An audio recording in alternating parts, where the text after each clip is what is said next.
അസ്സലാമലൈക്കും, welcome to Sarbath like Shani. Ramadan കരീം നോമ്പിൻ്റെ ക്ഷീണമൊക്കെ മാറ്റി ഉഷാറാക്കാൻ വേണ്ടിയിട്ടുള്ള ഒരു ഡ്രിങ്കുമായിട്ടാണ് ഞാനിന്ന് എത്തിയിട്ടുള്ളത്. ഒരു അടിപൊളി ഡ്രിങ്ക്, വലിയ ഡിഫിക്കൽട്ടീസ് ഒന്നും ഇല്ലാണ്ട് ഒരു സിമ്പിളായിട്ടുള്ള, എന്നാൽ കുട്ടികൾക്കും മുതിർന്നവർക്കൊക്കെ കഴിക്കാൻ പറ്റിയ ഒരു സിമ്പിൾ ഡ്രിങ്ക്. അപ്പോൾ നമുക്ക് നേരെ റെസിപ്പിയിലേക്ക് പോയാലോ. അപ്പോൾ അതിനാദ്യമായിട്ട് വേണ്ടത് ഒരു ചെറിയ ഗ്ലാസ്സാണ്. അപ്പോൾ അതായത് 4 ടേബിൾ സ്പൂണോളം സർബത്ത്, നന്നാരി സർബത്താണ് ഞാനിവിടെ യൂസ് ചെയ്യുന്നത്. അപ്പോൾ നന്നാരി സർബത്തിൻ്റെ റെസിപ്പി അതുണ്ടാക്കുന്നതിൻ്റെ റെസിപ്പി ഞാൻ മുന്നേ അപ്ലോഡ് ചെയ്തിട്ടുണ്ട്. അപ്പോൾ കാണാത്തവരുണ്ടെങ്കിൽ ഞാൻ ഡിസ്ക്രിപ്ഷൻ ബോക്സിൽ തരുന്നുണ്ട്, ഇതേ മുകളിൽ ലിങ്ക് കൊടുക്കുന്നുണ്ട്. പിന്നെ വേണ്ടത് കസ്കസാണ്. കസ്കസ് ഞാൻ വെള്ളത്തിലിട്ടിട്ട് ഒരു 10-15 മിനിറ്റ് വെള്ളത്തിലിട്ട് വെക്കുക. പിന്നെ അതുപോലെ തന്നെ ഐസ് ക്യൂബ്, അത് നിങ്ങളുടെ ആവശ്യാനുസരണം കുറച്ച് തണുപ്പ് വേണ്ടവർക്ക് കുറച്ചും കൂടെ കൂട്ടി ഐസ് ക്യൂബ്സ് എടുക്കുക. പിന്നെ വേണ്ടത് പാല്. ഞാനിവിടെ 1/2 ലിറ്റർ പാലാണ് എടുത്തിട്ടുള്ളത്. ഇത് തിളപ്പിച്ചിട്ട് ഒന്ന് തണുപ്പിച്ചാൽ അത്രയും നല്ല സംഭവം ഉഷാറായിട്ട് കിട്ടും. അപ്പോൾ ഒന്ന് തിളപ്പിച്ചതിന് ശേഷം ഫ്രിഡ്ജിൽ വെച്ച് എടുത്തിട്ടുള്ള ഫ്രഷ് മിൽക്കാണ് ഞാനിവിടെ എടുത്തിട്ടുള്ളത്. പിന്നെ വേണ്ടത് വാനില ഐസ്ക്രീമാണ്. അപ്പോൾ 2 സ്കൂപ്പ് വാനില ഐസ്ക്രീം എടുക്കുന്നുണ്ട്.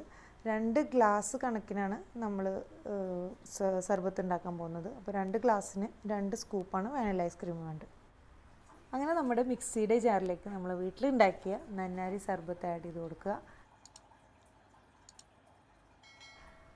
പിന്നെ അത് കഴിഞ്ഞാൽ നമ്മൾ നേരത്തെ ഫ്രിഡ്ജിൽ വെച്ചിട്ടുള്ള പാലും കൂടെ ആഡ് ചെയ്ത് കൊടുക്കുക. ഇനി നിങ്ങൾക്ക് കുറച്ചും കൂടെ കൂടുതൽ ക്വാണ്ടിറ്റി ഉണ്ടാക്കണമെങ്കിൽ ക്വാണ്ടിറ്റിയുടെ വൈസിൽ നിങ്ങൾ അങ്ങോട്ടും ഇങ്ങോട്ടൊക്കെ അഡ്ജസ്റ്റ് ചെയ്ത് കൊടുത്താൽ മതി.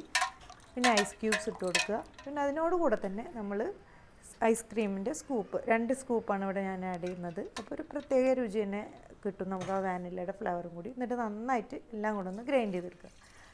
അങ്ങനെ നമ്മുടെ എല്ലാം നന്നായിട്ട് തന്നെ ഗ്രൈൻഡ് ചെയ്ത് കിട്ടിയിട്ടുണ്ട്. ഇനി അതിലേക്ക് നമ്മുടെ കസ്കസ്, നമ്മൾ നേരത്തെ വെള്ളത്തിലിട്ട് വെച്ചിട്ടുണ്ടായിരുന്ന കസ്കസ്, അതും കൂടെ ഇട്ട് ഒന്ന് മിക്സാക്കി എടുത്താൽ നമ്മുടെ അടിപൊളി മിൽക്ക് സർബത്ത് റെഡി ആയിട്ടുണ്ട്. നമ്മുടെ ക്ഷീണമൊക്കെ പമ്പടക്കാൻ പറ്റിയ ഒരു അടിപൊളി ഡ്രിങ്കാണ്. അപ്പോൾ എല്ലാവരും ഈ രീതിയിലൊന്ന് ട്രൈ ചെയ്ത് നോക്കാം കേട്ടോ. എല്ലാവർക്കും ഇഷ്ടപ്പെടും. പിന്നെ കുട്ടികൾക്കൊക്കെ ഒന്നും കൂടി ഇഷ്ടപ്പെടും, കാരണം ഐസ്ക്രീമിൻ്റെയൊക്കെ ഒരു ഫ്ലേവർ ഉള്ളതുകൊണ്ട് അവർക്ക് കൂടുതൽ ഇഷ്ടപ്പെടും. പിന്നെ ജസ്റ്റ് ഒന്ന് കടിക്കാൻ വേണ്ടിയിട്ട് ആ കസ്കസും എല്ലാം കൂടെ ആയതുകൊണ്ട് സംഭവം ഉഷാറ്. ഈ ഒരു റമദാൻ തന്നെ എല്ലാവരും ട്രൈ ചെയ്ത് നോക്കുക. ഇഷ്ടമായാൽ എല്ലാവരും ഫ്രണ്ട്സുമായിട്ടും ഫാമിലിയായിട്ടൊക്കെ ഷെയർ ചെയ്യാൻ മറക്കില്ലല്ലോ. അപ്പോൾ ഇനിയും ഇതുപോലുള്ള പുതിയ റെസിപ്പീസുമായിട്ടൊക്കെ വരുന്നവരേക്കും try to serve it like Shani.